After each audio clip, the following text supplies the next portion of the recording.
Bonjour, bienvenue dans la série sur la thermodynamique et la physique statistique. Alors, nous allons donc parler maintenant des corps noirs. Alors, tout corps chaud émet des rayonnements électromagnétiques, c'est-à-dire de la lumière, des ondes radio, etc. Par exemple, si vous chauffez fortement un morceau de métal au chalumeau, celui-ci devient lumineux. Il émet d'abord une couleur rouge cerise, qui s'éclaircit, comme dans l'expression chauffer au rouge, elle s'éclaircit à fur et à mesure que la température monte, puis devient orange, jaune et finalement blanc, avec l'expression chauffer à blanc. Plus la température est élevée, et plus le morceau de métal est lumineux, faiblement lumineux au départ, quand il devient très très chaud, il devient très lumineux. Et en plus, sa couleur se décale progressivement avec la température du rouge vers le bleu. Ce procédé est également utilisé dans les lampes à incandescence, qu'on n'utilise plus ou plus beaucoup, puisqu'on utilise maintenant des lampes éco ou des LED, qui consomment moins de courant électrique pour la même lumière. Le filament d'une telle lampe à incandescence est en tungstène, c'est le métal qui fond à la plus haute température, c'est pourquoi c'est celui qui est utilisé.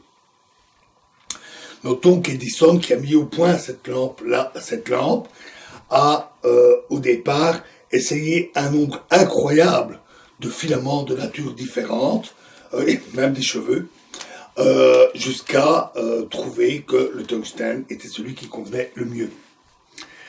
Ce filament est fortement chauffé par le courant électrique qui circule dans la lampe, et il émet alors un rayonnement lumineux qui permet de nous éclairer. Ici, j'ai une lampe éco. On dit que de ces rayonnements, qu'ils sont chauds. Par rapport à d'autres éclairages, typiquement les LED, surtout les plus anciennes, qui ont un rayonnement qu'on qualifie plutôt de froid, ou comme les tubes fluorescents. Car la raison en est qu'ils comportent toutes les couleurs, ce qui est d'ailleurs plus agréable et meilleur pour les yeux, et ce jusqu'aux infrarouges qui ne sont pas visibles à l'œil nu, mais qui transmettent bien la chaleur. Et quand on approche la main d'une lampe à incandescence, on sent cette chaleur. On parle donc de rayonnement thermique, dû à la chaleur. Même les corps moins chauds que du métal chauffé à blanc émettent des rayonnements. Ainsi, le corps humain, qui est environ à 37 degrés Celsius, émet surtout des infrarouges, ce qui permet l'utilisation de lunettes infrarouges, à ne pas confondre avec les lunettes qui amplifient la lumière, qui donnent une image plutôt verte. Les lunettes infrarouges montrent clairement les corps humains qui se détachent sur l'environnement plus froid. Il est d'ailleurs à noter que dans un environnement tropical, des lunettes infrarouges marchent très mal, parce que tout l'environnement est à chaleur autour de 35 degrés, 37 degrés. Donc ne distingue plus les corps de l'environnement. C'est sans doute une des raisons qui fait que lors de la première guerre du Golfe, les soldats américains utilisaient plutôt des lunettes amplificatrices de lumière qui permettent de voir dans le noir, pas total, presque, puisqu'il faut amplifier le peu de lumière qu'il y a, tout simplement parce que dans le désert irakien, il fait trop chaud et les lunettes infrarouges ne sont plus efficaces. Mais même des corps encore plus froids, tels que des nuages de gaz interstellaires dans la galaxie, émettent des rayonnements. Ils sont à des températures de quelques dizaines de Kelvin seulement. Cette fois, ce sont surtout des ondes radio qui sont émises dans ce domaine. Et c'est ce qui est exploité dans les radiotélescopes. Ce sont ces immenses antennes paraboliques qui scrutent les cieux et qu'on peut voir un peu partout. Il y a certains endroits en France, en Belgique, à Lessif, il y a encore l'antenne qui servait là pour les télécommunications, ou la grande antenne d'Arecibo qui est malheureusement détruite maintenant, mais que l'on peut observer dans certains films, comme dans Contact avec Jodie Foster ou dans le film GoldenEye de James Bond.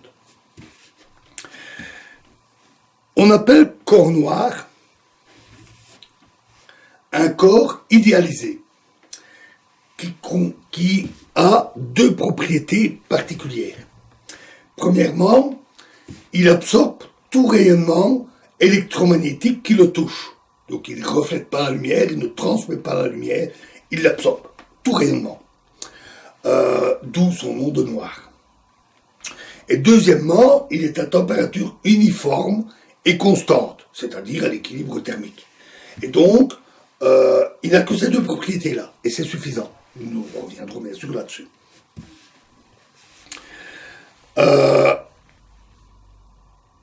Et on appelle rayonnement de corps noir le rayonnement thermique d'un tel corps, donc à une température donnée. Bien que ce concept soit idéalisé, simplement parce que aucun corps n'absorbe parfaitement tous les rayonnements. Il y en a toujours un peu qui sont réfléchis, mais malgré tout, beaucoup de corps sont d'assez bons corps noirs. Et on peut aussi corriger la loi des corps noirs par divers facteurs qui donnent par exemple le coefficient de réflexion de la lumière. On parle alors de corps gris. Alors il est vrai que le nom de corps noir est un nom un peu bizarre. Il est dû au fait qu'un corps qui ne reflète aucun rayonnement, puisqu'il les absorbe, est noir. Comme du noir de charbon, ou encore plus noir, c'est le fameux Venta Black, donc toute substance qui ne reflète aucune lumière est noire. Mais puisqu'il émet du rayonnement par lui-même, du moins à haute température, du rayonnement visible à haute température, température ordinaire, un corps noir est noir. Mais le corps noir émet un rayonnement et il n'est à plus haute température, ce rayonnement est dans la lumière visible, et donc il n'est pas nécessairement noir. Ainsi, le soleil, par exemple, c'est une grosse boule de gaz. Et cette grosse boule de gaz, ça ne ressemble en rien à une boule à facettes que l'on a dans une discothèque. Il n'est pas en verre ou en miroir. Le gaz laisse passer facilement les rayonnements qui finissent par être absorbés dans l'atmosphère de l'étoile, du soleil. Et donc le soleil absorbe fort bien tout rayonnement incident qui vient frapper sa surface gazeuse. De plus, sa température de surface est à peu près constante, environ 6000 degrés.